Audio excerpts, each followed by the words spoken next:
अनुषंगाने तुमच्याकडे रायगडची जबाबदारी आणि शिरूरची जबाबदारी काय?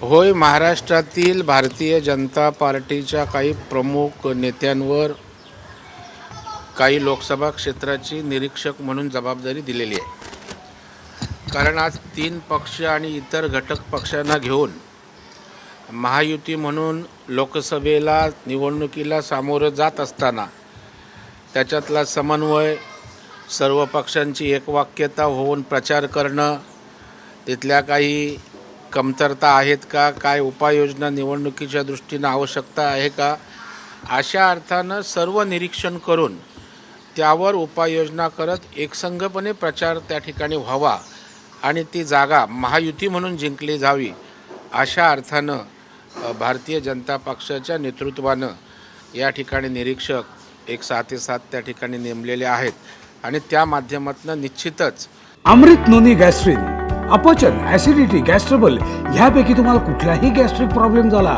उपाय एकच, अमृत नोनी गॅस्ट्रिन. एकसूत्रीपणा, एकजिन्सीपणा येईल आणि त्या जागा निश्चितपणे ताकदीनं भारतीय जनता पार्टी आणि घटक पक्ष त्या ठिकाणी जिंकतील. भाऊ, प्रणिती शिंदेनी देवेंद्र फडणवीस यांच्यावर टीका केलेली आहे. म्हणाले आमदार खरेदी विक्री करतात आणि रात्रीचं हे सगळं करतात, यांचा रात्रीचा खेळ चालू असतो. मला वाटतं प्रणिती शिंदेनं पहिलं आरशात डोकावून पाहावं. आपले पिताश्री या राज्याचे मुख्यमंत्री राहिलेले आहेत. देशाचे ऊर्जा, गृह महत्त्वाची खाती सांभाळलेली आहेत. तरी सोलापूर जिल्हा मागासलेला का, याचं उत्तर पहिलं द्यावं. गल्लीत साधं चिटूकभरसुद्धा विकासाचं काम केलं नाही. त्यांनी नाकाने कांदे सोलण्याचा प्रयत्न करू नये, असा त्यांना नम्रपणे माझा सल्ला त्या ठिकाणी राहील. दुसऱ्यांनी काय केलं आणि टीका करण्यापेक्षा आपल्या वडिलांच्या कारकिर्दीतली उपलब्धी सोलापूरवासियांसाठी काय, ते पहिलं जनतेसमोर सांगावं. संजय राऊत असं म्हणतात, अमित शहा तुम्ही ज्या शाळेत शिकत आहात त्या शाळेचा मी हेडमास्तर आहे. संजय राऊत फार चिरकुट आहे. अमित शहांचं नेतृत्व या देशामध्ये काय ताकदीचं आहे, संघटन त्यांनी कशा पद्धतीनं बांधलं, उभं केलं आणि या देशावर भारतीय जनता पार्टी आणि घटक पक्षांचं सरकार NDAचं त्या ठिकाणी आणण्यामध्ये सिंहाचा रोल आहे आणि एक चाणक्य म्हणून आज देशवासीय त्यांच्याकडे पाहतात. यांनी संघटन उभं केलं आणि संजय राऊतने शिवसेनेसारख्या संघटनेची माती केली.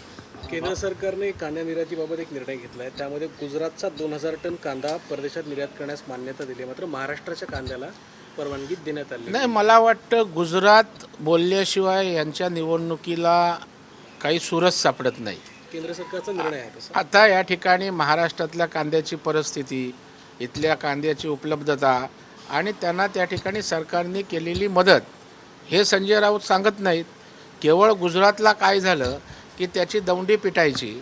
आता त्यांना कांद्यातलं काही कळतं का, शेतीतलं काही कळतं का, परंतु उचलली जीभ लावली टाळ्याला, असं संजय राऊतना फक्त द्वेषाचं, गुजरातचं, मुंबई तोडणार, महाराष्ट्र गुजरात तुलना करणं. 2.5 वर्षात आपण काय दिवे लावले? कांद्याच्या प्रश्नावर एकदा तरी उद्धव ठाकरेंनी कधी बैठक घेतली का, या केंद्राशी समन्वय केला का?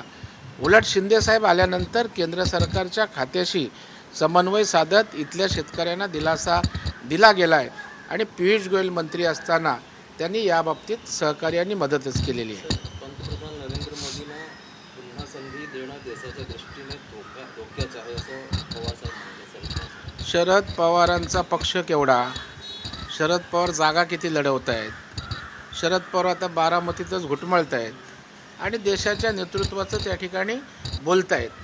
देशाचं नेतृत्व कोणाच्या हाती असावं हे देशातील जनता आणि मतदार ठरवतात. मला वाटतं बारामतीचा मतदार त्यांनी खासदार व्हावं की नाही त्यांच्या मुलींनी, हे त्या ठिकाणी ठरवत आहेत. तिथे त्यांच्या मुलीला खासदार होतील की नाही अशा प्रकारचं चित्र आहे आणि ते असताना देशाच्या गोष्टी करणं म्हणजे आपली क्षमता केवढी, आपण किती जागा लढवतो आहे, मला वाटलं देशातल्या जनतेनं ठरवलेलं आहे. आपण पहिल्या टप्प्याचा निकाल बघाल, दुसऱ्या टप्प्याचा निकाल बघाल, देशवासियांचा सूर किंवा जो दिशा आहे ती मोदी साहेबांना नेतृत्व देण्याच्या दिशेनेच आहे. पवार काय बोलतात याच्याशी देणं घेणं नाही. या देशातील सर्वसामान्य माणूस, नागरिक, मतदार काय बोलतो हे आमच्यासाठी महत्त्वाचं आहे आणि पंतप्रधान नरेंद्र मोदी साहेबांनी थेट या देशातील नागरिकाला, सर्वसामान्याला किंवा मतदाराला साथ घातलेली आहे आणि त्याची सुखदुःख समजून गरिबाच्या कल्याणाचं सर्वांगीण विकासाचं राजकारण केलं आहे.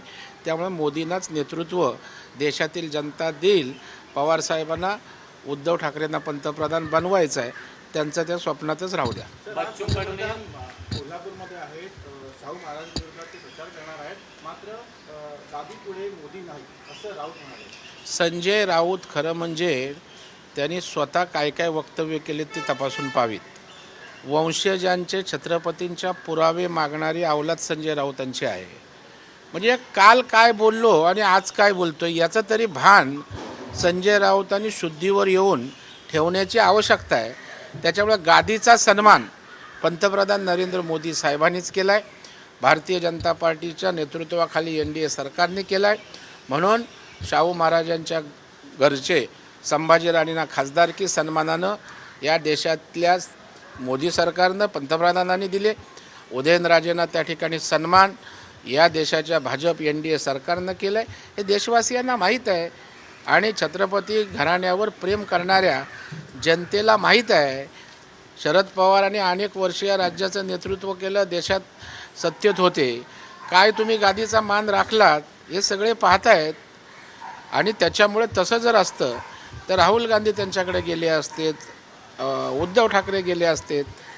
त्याच्यामुळे तमाशा बघायचं काम सुरू आहे आणि गादीचा अवमान त्यांना पराभूत करण्याचं या लोकांचं षडयंत्र आहे की काय, अशा प्रकारचा संशय माझ्या मनामध्ये. आजपासून खरं तर राजू शेट्टींना पाठिंबा दिलाय, त्यामुळे जे शिंदेसोबत गेलेले आहेत त्यांच्यात दुसपूस पाहायला मिळते असं विरोधकांचं म्हणणं आहे. नाही, मला वाटतं बच्चू कडूंनी अमरावती पुरताच निर्णय त्या ठिकाणी घेतलेला होता. राजू शेट्टीच्या संदर्भात त्यांनी निर्णय घेतला असेल तर त्यांचं ते व्यक्तिगत प्रहारचं मत आहे. परंतु बच्चू कडू बाकी ठिकाणी महायुतीच्या उमेदवारांच्या सोबतच त्या ठिकाणी असावेत अशी माझी माहिती आहे. आजपासून पंतप्रधानांच्या महाराष्ट्रामध्ये पुढील 3 दिवसात 7 सभा होत आहेत. यालाच धरून विरोधकांचं असं म्हणणं आहे की जर देशामध्ये आणि राज्यामध्ये मोदींची लाट आहे तर इतक्या सभा घेण्याची वेळ का आली आहे? अशा प्रकारचा प्रश्न घरात बसून फेसबुक लाईव्ह करणारे किंवा त्यांचे समर्थकच करू शकतात. देशामध्ये निवडणुकीत मेहनत घेणं हा गुन्हा आहे का? आज मोदी साहेब अपार कष्ट करत आहेत तर त्यांच्याविषयी एक अभिमान आपल्याला वाटला पाहिजे की या देशासाठी, देशाच्या नेतृत्वाखाली रात्रंदिवस काम करणारा, काबाड कष्ट करणारा नेता पंतप्रधान नरेंद्र मोदी साहेब आहेत. त्यांचं कौतुक व्हायच्याऐवजी अशी उलटी टीका करतायत, कारण ह्यांना कष्ट करायची तयारी नाही. उद्धव ठाकरे एखादा सकाळी सभा घेणार, दुपारी एखादी घेणार, हॉलमध्ये एखाद्या 500,000च्या, आणि कष्ट करायला त्यांना नकोत. त्याच्यामुळं त्यांच्या विचाराची लोक अशीच बरळणार.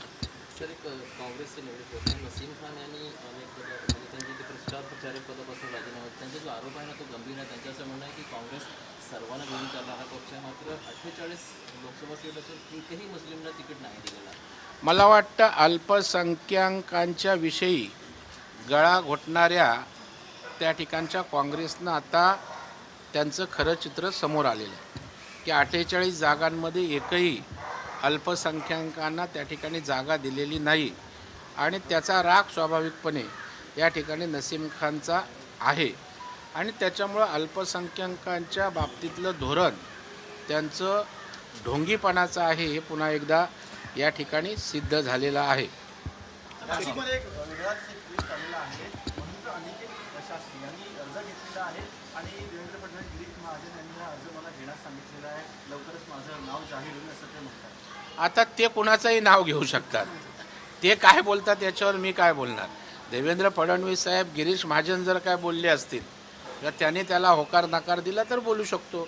आता कोणी सांगू शकतं मला पंतप्रधानांनी फॉर्म घ्यायला सांगितला आहे, मला सोनियांनी घ्यायला सांगितलं आहे. आता देवेंद्र फडणवीस साहेब या ठिकाणी महायुतीचे प्रमुख नेते राज्यातले आहेत. आमचे गिरीश भाऊ पण एक जबाबदार नेते आहेत. महायुतीत असताना असं कसं काय सांगू शकतात? दक्षिण मुंबईचं काय झालं? अजून मला वाटत नाही की यावर निर्णय झाला.